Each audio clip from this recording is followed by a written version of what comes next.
Bon, je vous explique, en gros, là je fais un pèlerinage, on va dire, de 34 temples.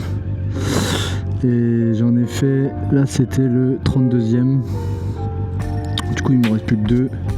Et les routes sont assez montagneuses. Du coup c'est pour ça que je filme. Je les ai trouvées belles. C'est assez fatigant, franchement, ça m'a pris 2 jours déjà.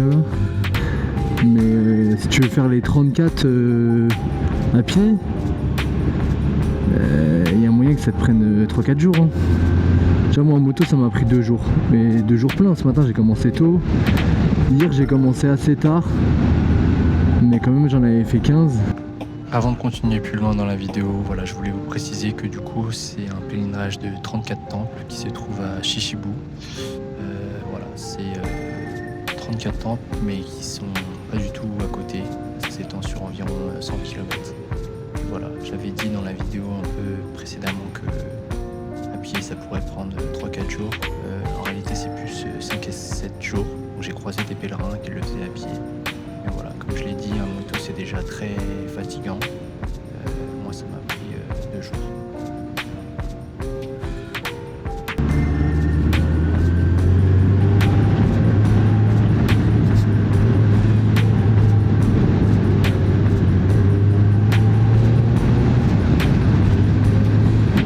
Ça, les miroirs c'est extrêmement pratique. Il y en a à tous les stops pratiquement.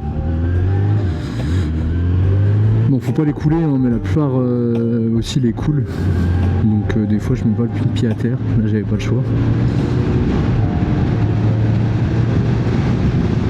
Mais la plupart du temps ça me donne une bonne visibilité sur les deux sens, donc c'est pratique quoi. Je devais vous expliquer le pèlerinage, il est en fait dédié à la déesse Kannon. Donc c'est une figure aimée et vénérée du bouddhisme au Japon. On l'appelle souvent la déesse de la miséricorde.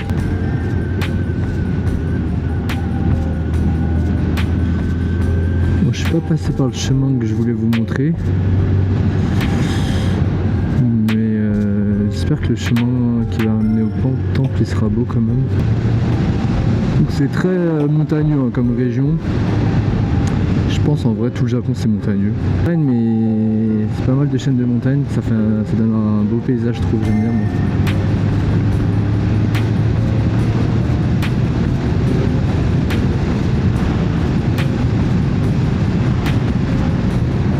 Ayas, faut pas que la moto elle tombe. Pour l'instant je me porte pas l'œil, elle est pas tombée.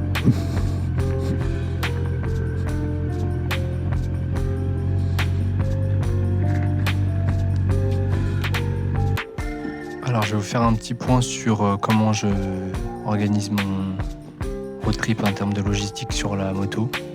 Donc comme vous pouvez le voir, du coup j'ai mon sac qui est attaché avec des sangles sur la plage arrière. J'ai aussi un petit bagage que je mets sur le réservoir de ma moto.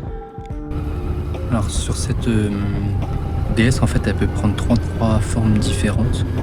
Donc c'est pour ça qu'à travers les temples que j'ai pu visiter, on peut la voir sur différentes formes, soit la forme humaine, des fois on la voit avec 1000 bras, aussi avec plusieurs visages, je crois que c'était 11 visages. D'ailleurs, petite anecdote, la marque Canon que vous connaissez tous, des appareils photo et des caméras, elle vient de cette déesse. En fait, les fondateurs, ils étaient très pieux et très dévots, et ils voulaient que leur entreprise incarne en fait la vision de cette déesse. Alors je vous mettrai en fin de vidéo ce que je suis venu chercher finalement dans ces temples. En fait il y a des peintures sur bois, on appelle ici des ema. Et donc finalement ces peintures en fait elles décrivent un miracle ou l'origine en fait du temple. Du coup lié à cette déesse Kannon qui s'est produit à cet endroit ici en fait. Donc c'est des temples bouddhistes et non shintoïstes, qu'il y a les deux. D'ailleurs pour les trucs, les temples shintoïstes on dit pas temple, on dit sanctuaire. Donc il y a les deux religions au Japon. Et la plupart des Japonais en fait pratiquent les deux religions en fait. C'est assez bizarre pour nous occidentaux avec des religions monothéistes, mais ici ils pratiquent les deux. Comment les différencier, parce que ça ressemble un peu pour nous occidentaux. En fait dans les sanctuaires Shinto il y a des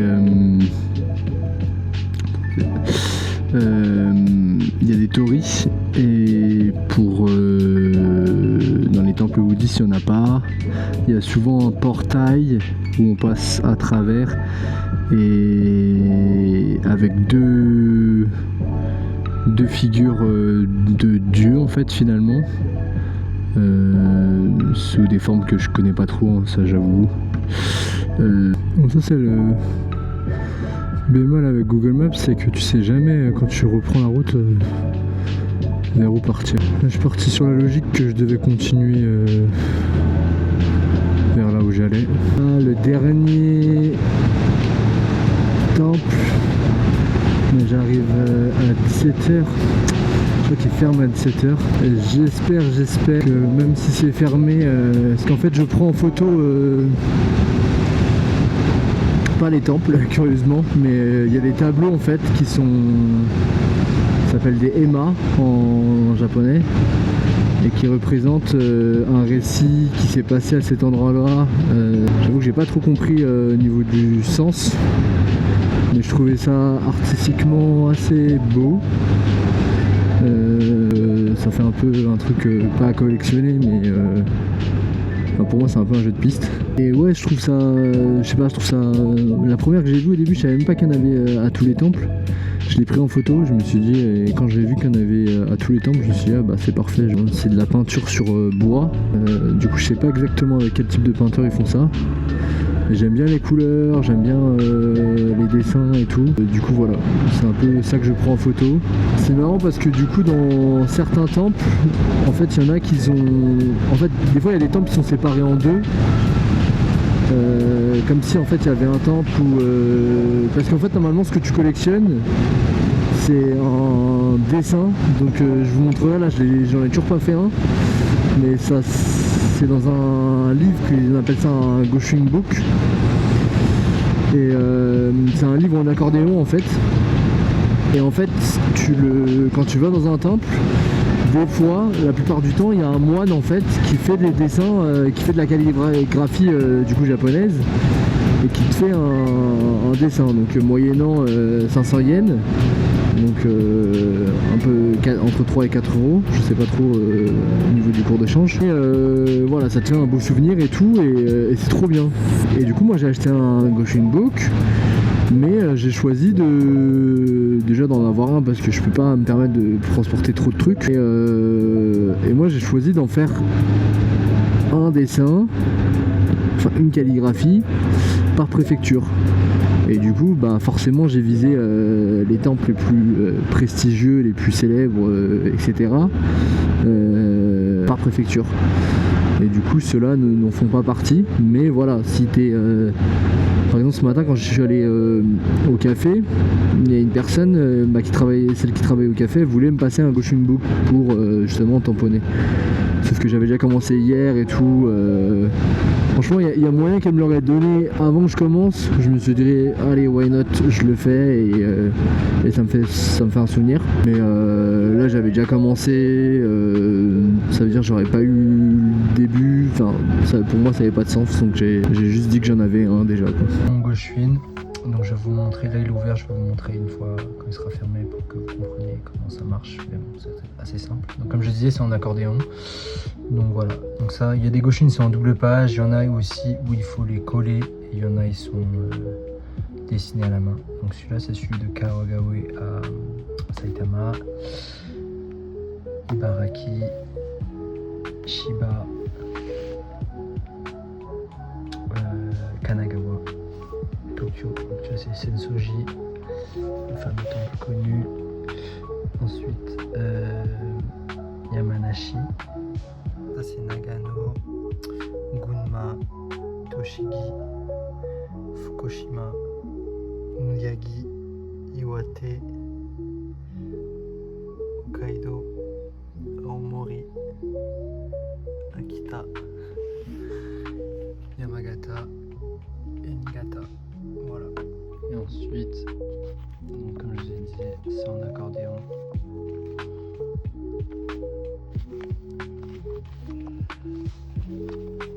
Voilà comment ça se ferme. Là pour l'instant j'en ai 17. Hop, et j'en prévois en faire 47 du coup, 47 préfectures.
Voilà, il y en a, ils font du vrai camping. Il y en a, ils font du glamping, quoi. Et ouais, en fait, au Japon, c'est pas rentable le camping. Et genre, en vrai, en Nuitello, je pense que tu peux avoir moins cher. Parce qu'en fait, genre, ça coûte pas cher trop l'emplacement. Genre, l'emplacement, c'est juste là où tu gardes ta bécane, tu mets ta tente. Mais tout ça là, tout ça en fait, c'est. Tu dois le louer, la viande, tu dois l'acheter. Du coup, moi, je m'organise mal, je l'achète pas en avance. Du coup, forcément, au prix du camping, je pense qu'ils me la vendent plus cher. Le bois pour chauffer et tout, faut le payer. Du coup, ouais, c'est pas hyper. Attends, je te mets dans la fumée. C'est pas hyper rentable tout ça. Je viens de me réveiller, ça mère. Je viens de me réveiller par le froid là. Mais bon, ça va, je me suis réveillé 1 heure en avance sur ce que je devais me réveiller. Mais ouais, en fait, il fait trop froid encore là. Genre, mon sac de couchage, c'est un confort 4, limite -1. Et là, en fait, il fait entre 4 et -1, tu vois. Mais genre, je dors habillé carrément. Et j'ai quand même froid, tu vois. Pourtant, j'ai du matos, tu vois. J'ai un matelas gonflable et tout. J'ai un liner. Mais il fait froid, hein.